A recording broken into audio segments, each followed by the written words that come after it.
This is non-lit, and we are today in this particular class, we are on page 216, so this may overlap some things that we did yesterday. So let me read it. The wife, Pertolo, criticizing her husband, and she says, "For shame," she said, "you timorous poltroon." Notice the language. Do you know what either one of those words mean? They're great SAT words. Timorous means timid. So that makes sense. Timorous, timid or afraid.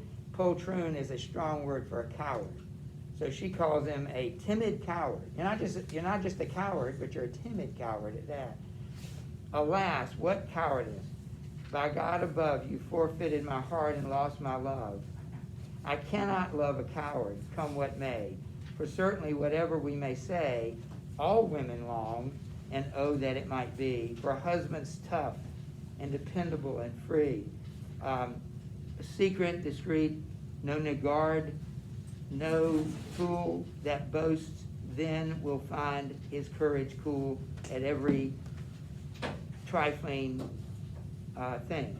By God above, how dare you for shame and your love that there was anything at all you feared? Have you no manly heart to match your beard? And can a dream reduce you to such terror? Dreams are a vanity, God knows, pure error. Dreams are engendered into too replete from vapors in the belly which compete with others to abundance, swell and tight. So she even gets off the subject of dreams and shifts to the subject of diet, which is, she says, the cause of your dreams. Remember Scrooge, the night he saw Marlowe? Did we mention this? He looked at Marlowe. Marlowe's right there, the spirit of Marlowe. He says, "You're just a bit of undigested beef."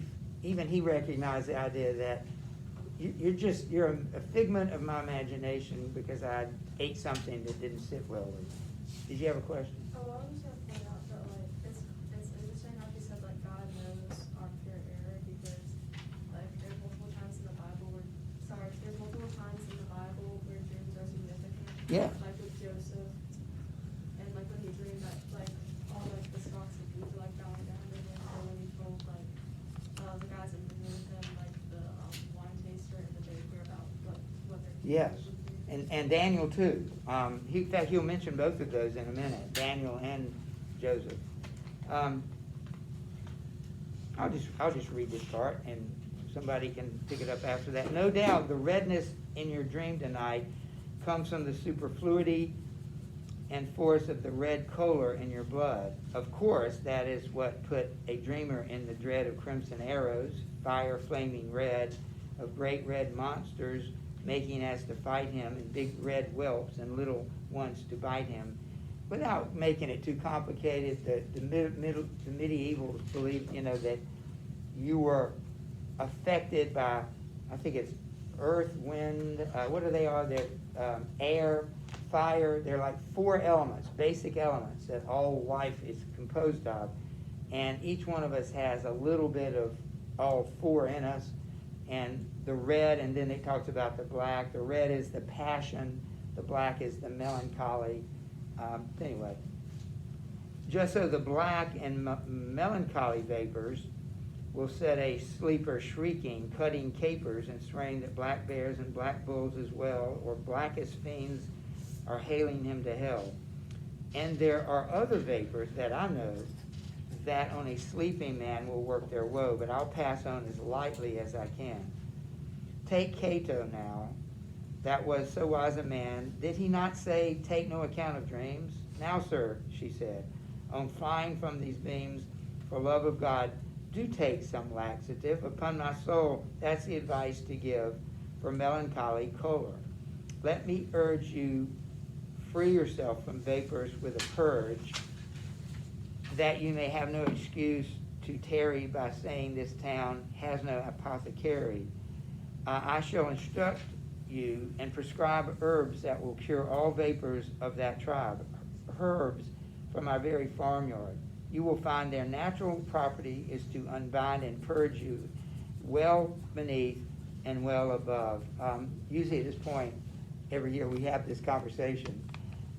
When I was a kid, if I had a sniffle, had a stomach ache, it didn't matter what I had, my parents would give me something called milk of magnesia. Phillips milk of magnesia, this white pasty stuff that tasted awful, but it had something to do with, you know, your digestive system. When my wife was a young girl, they took something which I've never tasted in my life called castor oil. It was famous for being Mary Poppins, it mentions castor and oil. it was famous for tasting awful, and it does something to you when you take it. You know, these things actually go to work, and they start working on you. But the funny thing was that it was almost like what do they call it, a panacea. It didn't matter what you had. That was the solution. So she's kind of talking about giving him something like that to purge his system. Now, don't forget it, dear, for God's own love, your face is choleric and shows distension. Be careful lest the sun in his ascension should catch you full of humors, hot and many. And if he does, my dear, I'll lay a penny. It means a bout of fever or a breath of tertian ague. You may catch your death. Again, notice the big words, tertian ague, apothecary, choleric, distension, timorous, poltroon. They're on purpose because he's making fun of, this is supposed to be epic, right? Epic words, but they're just chicken. And finally, I'll stop after this.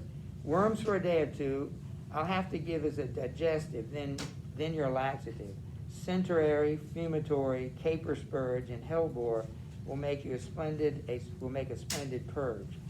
And there's laurel on the blackthorn berry, ground ivy too, that makes our yard so merry. Peck them right up, my dear, and swallow whole. Be happy, husband, by your father's soul. Don't be afraid of dreams, I'll say no more. Pretty clear her position about dreams? All right. So I'm confused. What, she's offering like a cure for his dream? Or- For his stomach, which is the cause of his dream. It's a digestive issue. Is what she takes, but That's all it is. It's not a message sent by God to warn you of something. But he disagrees. And so I need somebody to read his position. All right, he thinks, and he spends even more time arguing that it is sent by God. John Carter's going to read it. Okay. Madam, he said, I thank you for your lore, but with regard to Cato all the same, his wisdom has no doubt a certain fame. But though he said we should take no heed of dreams by God in ancient books I read, of many a man of more authority than ever Cato was, believe you me, who say the very opposite is true, and prove their theories by experience too. Dreams have quite often been significations as well as triumphs as of tribulations that people undergo in this our life. This needs no argument at all, dear wife. The proof is all to manifest indeed. One of the greatest authors one can read says thus: there were two comrades once who went on pilgrimage sincere in their intent, and as it happened they had reached in town where such a throng was milling up and down, and yet so scanty the accommodation they could not find themselves a habitation, no, not a cottage they could lodge them both, and so they separate very loath. Under constraint of this necessity, and each went off to find some hostelry, and lodge whatever way his luck might fall. Okay, if you're telling a story that's supposed to prove that dreams, you better pay attention to dreams. So two guys on a trip, they can't find a hotel or whatever together, so they go separate places to get, find lodging. You want to keep reading or pass it on to? Sure. Okay, well, Mariah is willing. All right, Mariah. Are we at Elsewhere's? Um, How it so happened? the first of them found a refuge in a stall. It's on his Oh, I page see, 290. yes, okay. The first of them found refuge in a stall, down in a yard with oxen and a plow. His friends found lodging for himself somehow, elsewhere by accident or destiny, which governs all of us and equally. Okay, two places, one's in a barn, one's in some other place, didn't say, but at least he has a bed. The other guy's in a barn. Now it so happened, long ere it was day, this fellow had a dream, and as he lay, in bed it seemed he heard his comrade call, help, I am lying in an ox's stall, and shall tonight be murdered as I lie. Help me, dear brother.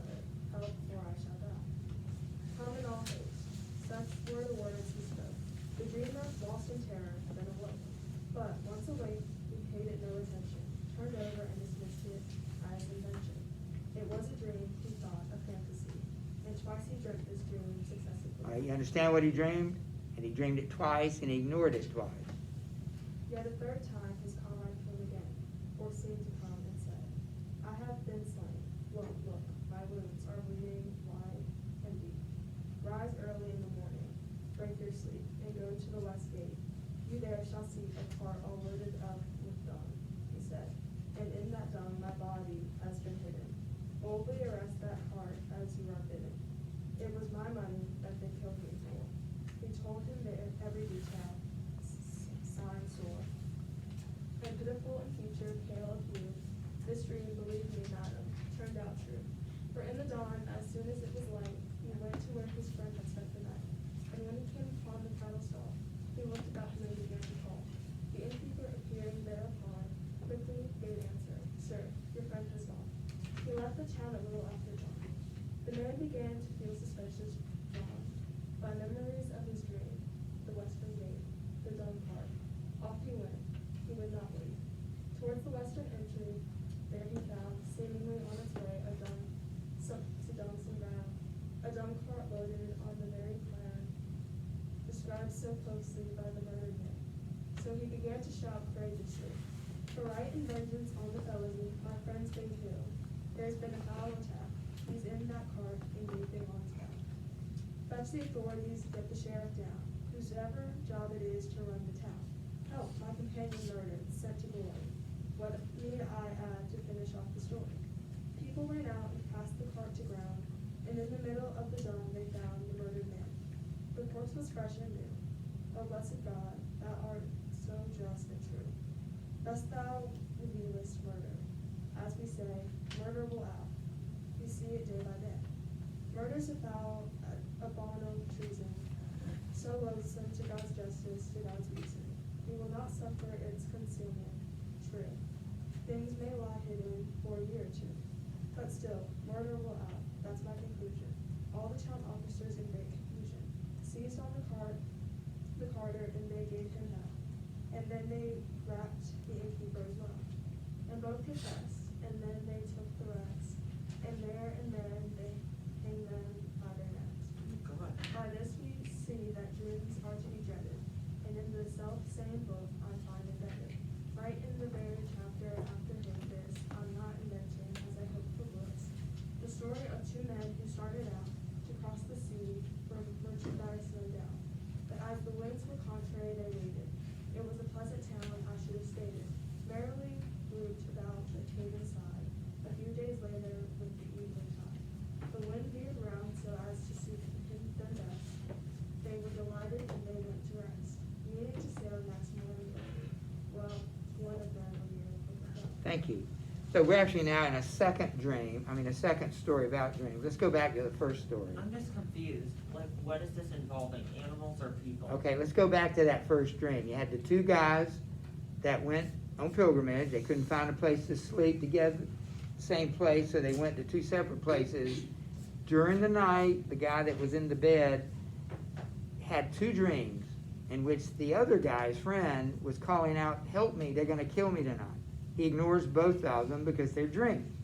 The third time he gets a dream, the same guy says, I'm dead, I've been killed. And you can find me, and he told him exactly where he was. So this dream, the other guy, the guy who was in the bed, he believed. And so he goes to the barn exactly where the dream told him to go. He's not there. He goes to the western gate where that was in the dream. He finds the cart. He yells, someone's been killed, my friend's been killed. They overturn the cart, and sure enough, there's the body of his dead friend. And the two guys eventually, under duress, you notice what do they do to get him to confess? They go to, I don't know. They rack them. Yeah. What's So the rack? they put them on a rack and they stretch them or whatever they do. They torture them. Oh my God. And so this is medieval justice. But they do confess, and then on top of that, they hang them. After they've confessed, they hang them. But I just thought it was interesting. The things about the internet, they really are helpful. Murder will out. Remember, that's what he says, thus thou revealest murder will out. And that's from Numbers 32:23 that says, be sure your sin will find you out. So it's a kind of a variation of that. In other words, everybody's gonna get caught eventually, somehow, somewhere. Your sin will find you out. So then he starts another story. Obviously, if the guy had listened to his dream, maybe he could have saved his friend. So We haven't heard the second one yet, right? she started it. This is about, and you can finish it, but the two men going on a journey. They're delayed, and I think we'll find out that one has a dream warning him not to go because the ship's going to sink and so forth. So let's just see what happens. So is it this man? Yes. This man, as he lay sleeping, it would seem, just before dawn, had an astounding dream. He thought a man was standing by his bed, commanding him to wait, and thus he said, "If you set sail tomorrow as you intend, you will be drowned. My tale is at an end." He woke and told his friend what had occurred, and begged him that his journey be deferred. At least a day, implored him not to start, but his companion, lying there apart, began to laugh and treat him to derision. "I am not afraid," he said, "of any vision, to let it interfere with my affairs, a straw for all your dreamings and your scares. Dreams are just empty nonsense, merest japes, why people dream all day of owls and apes, a sort of trash that can't be understood, things that have never happened and never could. But as I see, you mean to stay behind, and miss the tide for wistful sloth of mind. God knows I'm sorry for it, but good day." And so he took his leave and went his way. And yet before they covered half the trip, I don't know what went wrong, there was a rip, and by some accident the ship went down, her bottom rent, all hands aboard to drown. In sight of all the vessel at her side, that had put out upon the self-same tide. So dear Pertolote, if you discern the force of these examples, you may learn when never should be careless about dreams, for undeniably, I say it seems, that many are a sign of trouble breeding. So his argument has been, yeah, you better pay attention to it, and he's not finished. So he's now going to go into some famous historical, even biblical examples that deal with dreams. Who would like to read? I had three people read. Alex, why don't you read? All right. I'll stop you to, 2.2. Is it now. so? Oh, now take Saint Canal. Canal's life, which I've been reading. He was Canalphus' son, the noble king of Mercia. Now Saint Canal dreamt a thing shortly before they murdered him one day. He saw his murder in a dream, I say. His nurse expounded it and gave her reasons on every point and warned him against treasons. But as the saint was only 7 years old, all that she said about it left him cold. He was so holy, how could visions hurt? By God, I willingly would give my shirt to have you read his legend as I've read it. And Madame Pertolo, upon my credit, Macrobius wrote of dreams and can explain us the vision of young Scipio Africanus. And he affirms that dreams can give a due, warning the things that later come on true. And then there's the Old Testament, a manual well worth your study. See the book of Daniel. Did Daniel think a dream was vanity? Read about Joseph too, you will see that many dreams. I do not say that all. Give cognizance of what is to befall. Look at Lord Pharaoh, king of Egypt. Look at what befell his butler and his cook. Did not their visions have a certain force? But those who study history, of course, meet many dreams that set them wondering. What about Croesus. Croesus too, the Lydian king, who dreamt that he was sitting in a tree, meaning he would be hanged. It had to be. Or take Andromache, great Hector's wife. The day on which she was about to lose his life, she dreamt about the very night before, and realized that if Hector went to war, he would be lost that very day in battle. She warned him, he dismissed it all as prattle, and sallied forth to fight, being self-willed, and there he met Achilles and was killed. The tale is long and somewhat overdrawn, and anyhow it's very nearly gone. So let me say in brief conclusion, my dream undoubtedly foretells confusion. It bodes me ill, I say. And furthermore, upon your laxatives I set no store, for they are venomous. I've suffered by them often enough before, and I defy them. And now let's talk of fun and stop all this. Dear madam, as I hope for heaven's bliss, of one thing that God has sent me plenteous grace, for for when I see the beauty of your face, that scarlet loveliness about your eyes. All thought of terror and confusion died. For it's as certain as the creed I know. Moliere est hominis confusio, a Latin tag, dear madam, meaning this: woman is man's delight and all his bliss. For when at night I feel your feathery side, although perforce I cannot take a ride, because alas, our purse was made too narrow. Delight and solace fill me to the marrow, and I defy all visions and all dreams. All right, so he's just done an interesting about face. Maybe he spent several pages arguing, you better pay attention to dreams. Ain't my dream the one that scared me? You know, that dreams do warn us. But at the very end, what does he say about dreams? Read it, what does it say? Joseph, he talks about Joseph? Yes, but what about the end of what he just read, the last thing Alex just read? What does he say? He defies all visions and dreams. So it's like, despite the warnings of my dream and all these other warnings, I defy them. This is where I have to mention what Celeste said yesterday. We were pointing out that why would he do such a thing? And he repeats it on the next page after making his argument that dreams are so important. Why does he now say he defies them? He's not going to pay any attention to it. But what did she call him? A coward. So what do you think he's trying to do? Prove that he's like her. Right. Or in other words, as Celeste put it, prove that he's not a chicken. Get it? So wait, he go, say that But- again?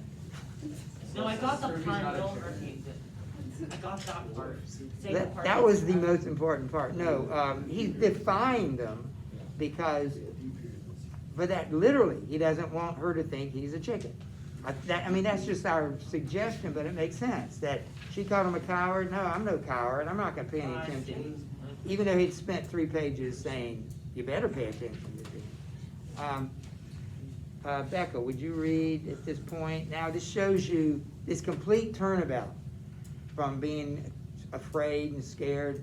Now he's just like, he's strutting, literally. Remember, he's a rooster. Go ahead. It starts with and with. Yes. Okay. And with that word he flew down from the beams, for it was day, and down his hens flew all. And with a cluck he gave the troop a call, for he had found a seed upon the floor. Royal was he was afraid no more. He feathered Pertolo. Pertolo in wanton play, and trod her 20 times ere pride of day. Grim as a lion's was his manly frown, as on his toes he scountered up and down. He scarcely designed to set his foot to ground, and every time a seed of corn was found, he gave a cluck, and up his wives ran all. Thus royal as a prince who strides his hall, we this can tears, Chanticleer. yeah, Wait a minute, say it. Chanticleer. Yeah, he's the hero, or he's the main character of the story. Engaged on feeding and passed to the adventure that was breeding. If you have to go, go. I'm sorry, go ahead. Now when the month in which the world began, March, the first month when God created man, was over, and the 32nd day thereafter ended on the 3rd of May. It happened that, I already forgot it. Chanticleer. It's literally the way it's spelled. In all his pride, his 7 wives attended at his side, cast his eyes upward to the blazing sun, which in the sign of Taurus then had run. His 21 degrees and somewhat more, and knew by nature and no other lore that it was 9 o'clock. With blissful voice he crew triumphantly and said, Rejoice, behold the sun. The sun is up, my 7. Look, it has climbed 40 degrees in heaven, 40 degrees and 1 in fact by this. Dear Madam Pertolo, just like it's spelled. my earthly bliss, hark to those blissful birds and how they sing. Look at those pretty flowers, how they spring. Solace. Solace and reveal And from revel. my heart he laughed. But in that moment, Wait, pause. You did great. So what's his state of mind right now?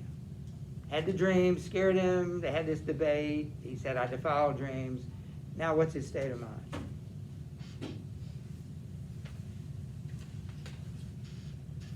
Well, do I need to, we just read it, do I need to remind you? He says, he was afraid no more. Grim as a lion was his manly frown. Thus royal is a prince who strides his hall. Chanticleer in all his pride. Rejoice, behold the sun. So how would you describe his attitude? It looks like it could put like 180. Yeah, maybe it is pun intent. He's ruling the roost, literally.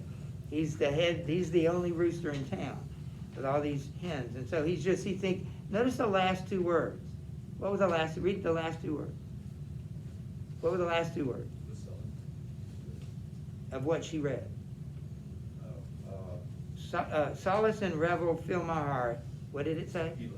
And then look at the very next word. What is it? What does that tell us? He's gonna do another like 180. Something, now, Something's gonna happen. exactly. I don't know why, but do you ever feel that when things are just going perfect, everything's going your way, it's just like suddenly in the back of your mind, something's gonna happen, it just can't be this good, because you're right, that's what happened. So he's laughing. What do you think the but is? What do you think the but is? What's gonna be the thing? His dreams make like come true. Which is what was his dream? The fox. The fox. Let me read that part, and that'll get us to page 225. But in that moment, fate let fly her shaft. Ever the latter end of joy is woe. God knows that worldly joy is swift to go. A rhetorician with a flair for style could chronicle this maxim in his file of notable remarks with safe conviction. Then let the wise give ear. This is no fiction. My story is as true, I undertake, as that of good Sir Lancelot du Lake, who held all women in such high esteem. Let me return full circle to my theme, and I'll just read the next sentence.